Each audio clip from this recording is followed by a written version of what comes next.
Hi friends and readers! I am doing another video this week where I read a booktuber's 5-star reads, and for this week I'm going to be reading Haley Pham's 5-star reads.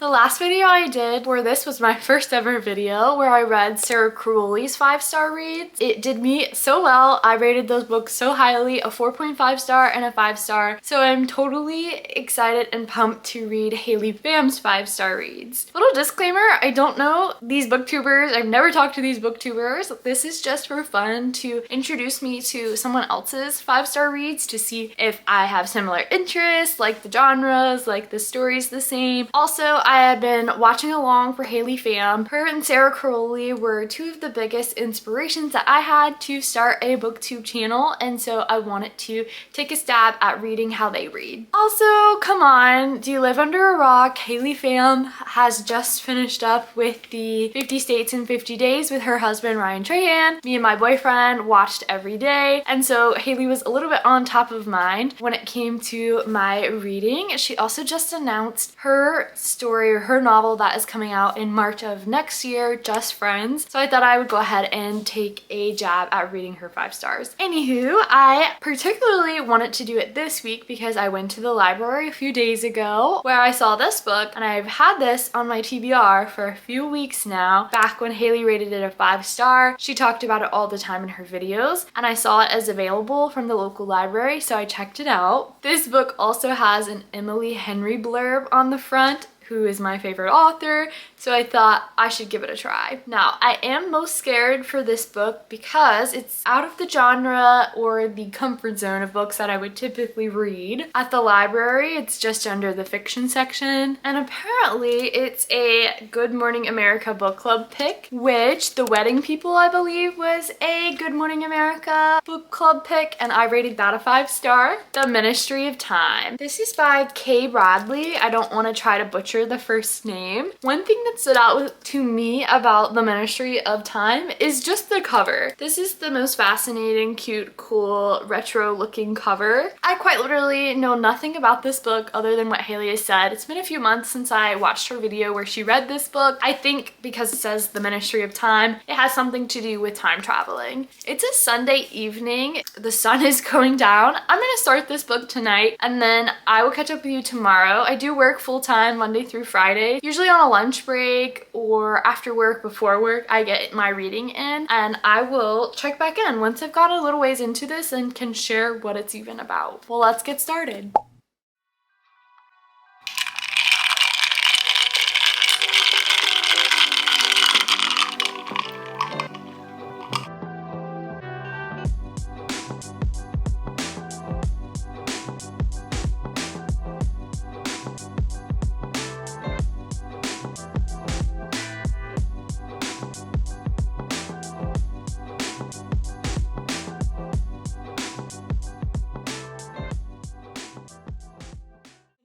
It's the next day. I picked up the book last night and read a few chapters before going to sleep. We are about 50 or so pages in, I think 54 pages in. Something I appreciate about this book is that it has really long chapters, but there's a lot of breaks in the chapters where they put this little divider that helps me not feel like I have to make it all the way to the end of a chapter, which can be like 30 pages. I can just stop at one of those dividers, which is what I did. The Ministry is where the female main character works. She interviewed for a job and it was top secret. They weren't going to tell her what they were doing, what it would be about. All she really knew is that she had to pass certain requirements, and it was like triple the salary of what she was already doing with the ministry as a servant worker. Well, she gets hired, and we don't know her first name. They have not mentioned her by name. I also can't see it in the summary, so I don't know what her name is or if they'll ever reveal her name. She gets hired amongst a few other people as what's known as a bridge. That's her title. What it is the ministry has unlocked how to time travel, but they need to test it out to make sure it's something that human bodies can physically do. And to ethically do that, they have told all of the bridges that they are only going to time travel people who have died in their history. That way, if they time travel with them and it's not feasible for the human body to go through time, it's not as bad because they've already died, if that makes sense. And so each bridge is assigned to what they're calling an expat, which is just a person that they brought to current day from the past. A female main character is assigned 1847,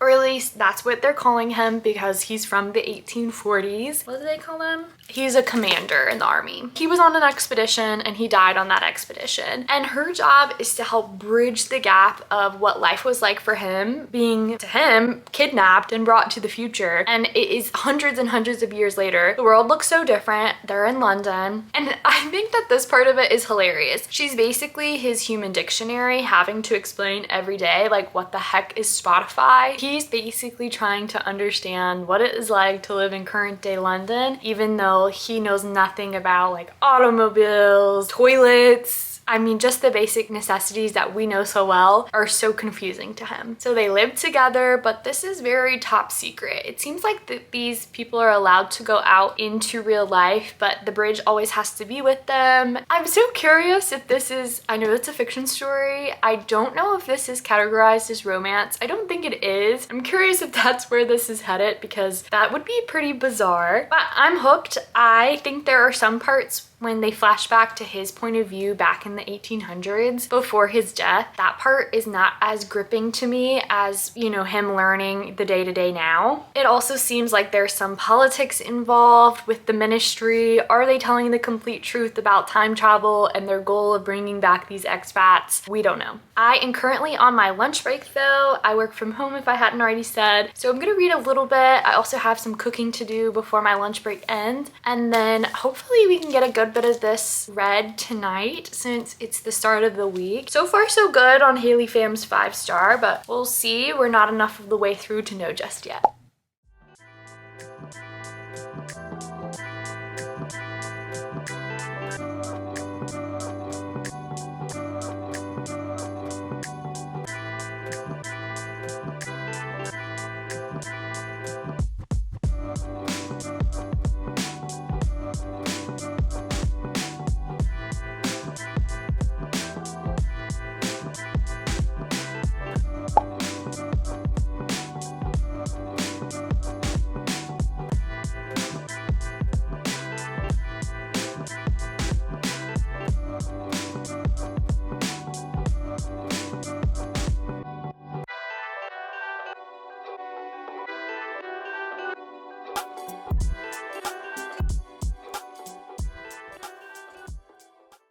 It's the next day. It's Tuesday afternoon. I started reading as soon as I got off work, and I just got to a part where the expats and the bridges, they're all getting sick and they're trying to see, you know, how sickness affects someone who has time traveled. And the main character says something along the lines of, "I sniff gloopily through a mask, a hangover from the coronavirus pandemic some several years beforehand." It is always so strange to me to read about the coronavirus because it really isn't that far in our past. And I knew that one day I'd always said it's pretty crazy to have lived through a pandemic where, you know, one day your kids and your kids are going to learn about it in their history books, but to see it so soon is always a little bit shell-shocking when I know that this book came out in the last year or so. How do you feel about reading about the pandemic and COVID in books? To me, it's honestly interesting. It is a part of history, while devastating, that you can relate to. I do know though how some people hate to see it in the book, so I'm curious what you think about that. I am back. I ate dinner and went on a walk with my boyfriend, and now we are sat. I usually finish a book about halfway through the week, so by Wednesday. But tomorrow I am going to a friend's house to watch the Summer I Turned Pretty episode. If you know, you know. It's Connie's perspective tomorrow. So we are sat tomorrow night, which means I won't be reading at all after work tomorrow. I want to try to read as much as I can tonight before work tomorrow and some on my lunch break, but we've got quite a lot left in the Ministry of Time, so we're gonna crank it out tonight, and I'm going to have you hold me accountable. I've got a massive jug of water, or mason jar of water, and I'm gonna crack open an Olipop.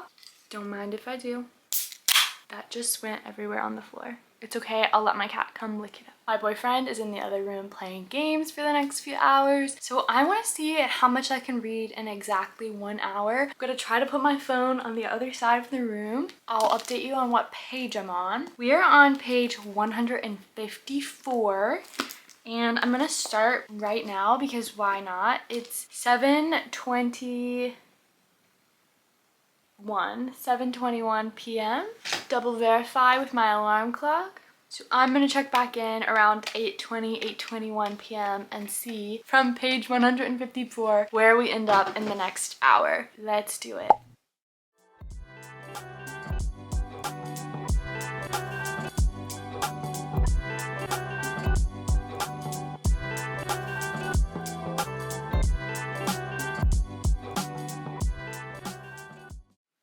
Quick break or quick intermission. This book is based in London, and I have traveled hardly nowhere in my life, but I did go to London recently last year for the Eras tour, and then again to visit my mom over Christmas because she's working there currently. I just love it so much when you get to know the places, whether they're touristy or not. It's so fun to read a book that mentions places that you've been, especially when it's out of the country, like the Tube and all the fun things. These expats or these people who have come from the past are trying to learn the Tube and transportation system, and I'm like, wow, I feel like them when I was in London, even though I am from the current day. So I feel you, honey. I never say honey. I don't know why that came out of my mouth. It's 7:58, so I still have about 23 minutes left, but I am trudging along. I think I know what's happening, the mystery of the plot, and I never guess. So I'm hoping the author is not leading me astray with this little hint. I think I know what the people are up to. Maybe I don't, and maybe I'm completely wrong. One thing I really like about the book is, as a psychology major, bringing these people from the past, they are constantly running them through tests to make sure they're withstanding mentally, physically, and can keep up, and they are analyzing their behaviors and their thoughts, and that part of the story is very interesting to me. I'm curious if the author had to do a lot of research to sort of explain how they are accommodating and adjusting to the current day lifestyle.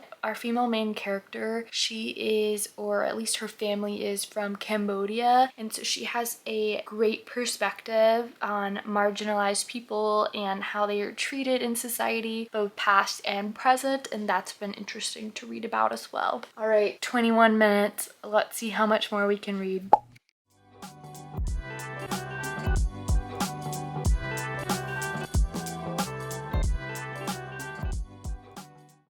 It's 8:22, so it's been just about 1 hour since I started reading. I started at page 154 and I just stopped at page 204. So that marks exactly 50 pages. There are 332 pages in this copy, so I have just over 128. I don't know. I think I'm gonna keep reading for probably another hour. Usually around this time of the night, if I keep reading, it'll put me to bed pretty quickly, and I'll update you tomorrow.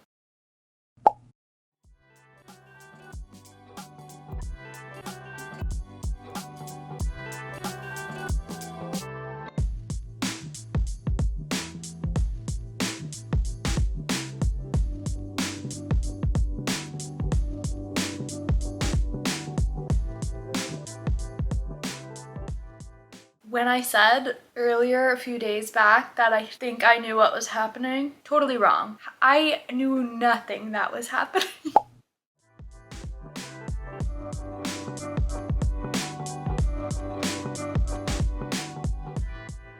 She dangled it right in my face. I remember reading that part of the book and just completely did not even consider that that's the plot twist. That was the plot twist. I'm so mad. I can never guess anything. We are finished with The Ministry of Time by K. Bradley, and I'm gonna give this book a 4-star. So we've knocked off the first book that was a 5-star for Haley Pham. It didn't fall too short for me. I really enjoyed this, and I know that I probably never would have picked this up had I not seen Haley Pham read it and rate it a 5-star. So I want to say thank you to her for allowing me to broaden my books and what I'm reading. I still don't know what genre this book is. It was giving historical fiction, it was giving literary fiction, it was a little bit of romance, sort of sci-fi. So it dabbles in a lot of different genres, I feel, or touches of each genre. This involved time travel, and the time jumps and the eras did confuse me a little bit, which is why I gave it a 4-star instead of a 5-star, but still really enjoyed it. She has such powerful writing, and by she I mean the author. There were times when I was reading this and thought, boy, this is going above my head.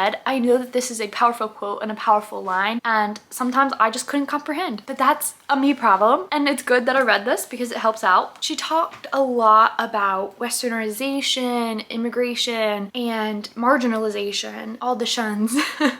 Powerful writing, all that to say. As you can see at the end of the book, the plot twist just did me in. And then I make one note without being spoiler. Maybe I shouldn't say that. I'm gonna axe that out just in case. It feels like a spoiler. So you don't know what I just told you, but I know and I can't tell you, so sorry. Well, that's all for the first book. I say we're off to a great start with Haley Pham's 5-star reads. I'm going to go return this back to the library now. And our next book has actually already delivered on Libby a few days ago.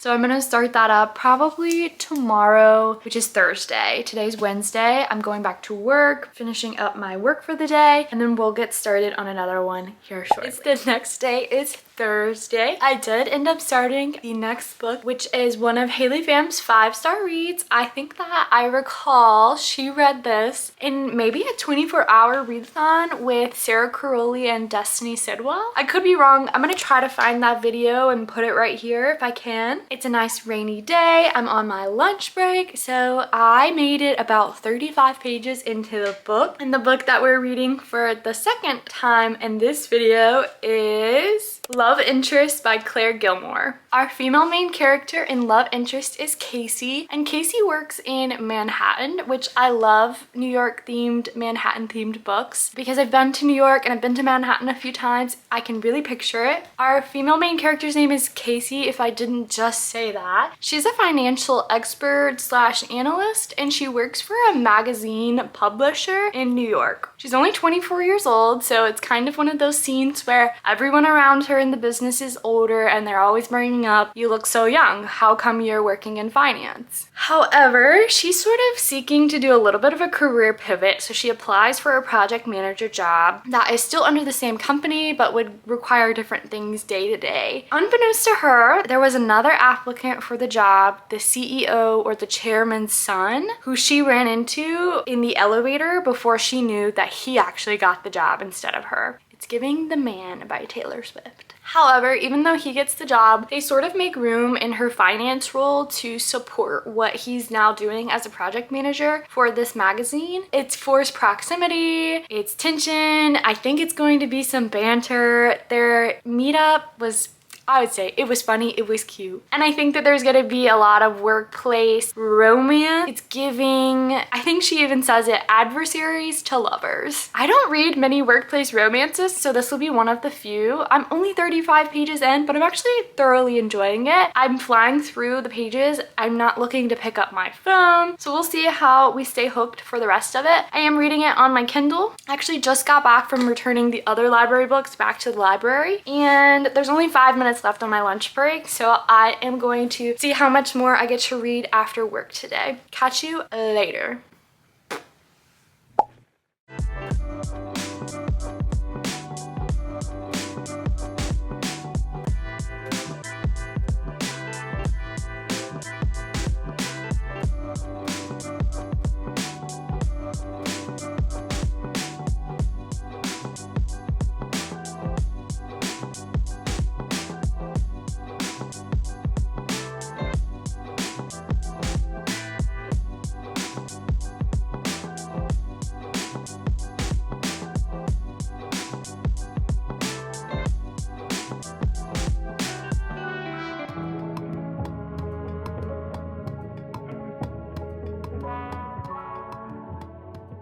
It's Friday. I am on my lunch break. It's about 20 minutes left until I go back to working. I made it to chapter 25, page 232, which is just about 70% through the book. I think I'll be able to finish it tonight. Right now, it's standing at a 4-star minimum. Like, I'm really enjoying it, but I will say with romance books, I tend to lose the star rating or drop some star ratings towards the end of the book. So I'm hoping that doesn't happen. So far, so good. I absolutely love Alex, the male main character. I love Casey too, but Alex, they're just so honest with each other and they've got good banter. The bit back to when they met in the elevator, I just love it. Oh my god, my cat's playing with the toy now. He always talks about her wearing her heart on her sleeve, and I love that about her character and that he notices it. Oh, this is really good. I can definitely see why Haley gave it a 5-star. I'm not necessarily at a 5-star, but there's really nothing that's been like, it's not 5 stars. More so just the feeling. If you know, I think it's Emmy, the booktuber, she says 5 stars a feeling. So we'll hold out and see how much more we can get through this after work today. Hopefully I can finish it tonight / tomorrow morning. My queen Stevie said she's getting in some playtime before work. Anyways, I'll talk to you guys later.